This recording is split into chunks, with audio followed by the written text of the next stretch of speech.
நிறைய பேர் என்னோட லாஸ்ட் ரீல் பார்த்துட்டு என்னக்கா மாலை போட்டுட்டீங்களா அப்படின்னு கேட்டிருந்தீங்க. எஸ், மாலை போட்டிருக்கேன். சொல்லாம கொல்லாம மாலை போட்டிருக்கீங்களே அப்படின்னு கேட்டிருந்தீங்க.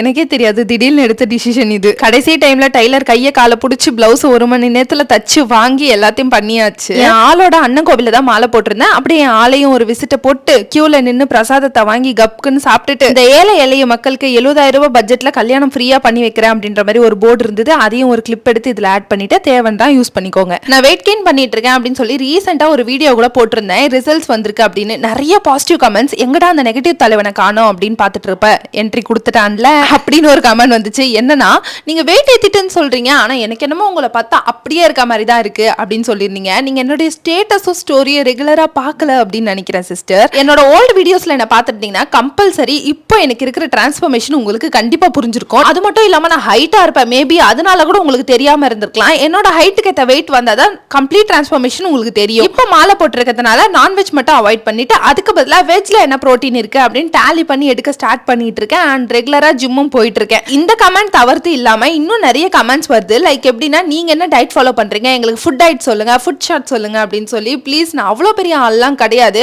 நானே இப்பதான் பல ஆராய்ச்சிகளை பண்ணி என்னோட மாஸ்டர் கைடன்ஸ்னால கொஞ்சம் கொஞ்சமா ப்ராப்பரா டெவலப் ஆயிட்டு இருக்கேன். சோஷியல் மீடியால நான் இன்ஃப்ளூயன்சரா தான் இருக்கேன். பட் எனக்கு தெரியாத ஒரு விஷயத்த கம்பல்சரி ஒருத்தவங்களுக்கு நான் இன்ஃப்ளூயன்ஸ் பண்ணவே மாட்டேன். பெட்டர் நீங்க ஒரு ஃபுல் பாடி செக்அப் பண்ணிட்டு உங்க டாக்டர் கிட்டயோ இல்ல டயட்டிஷியன் கிட்டயோ கன்சல்ட் பண்ணிக்கோங்க. காலையும் மாலையும் எங்க ஆளை பார்த்த ஒரு மன திருப்தியோட ஹாப்பியா வீட்டுக்கு கிளம்பியாச்சு.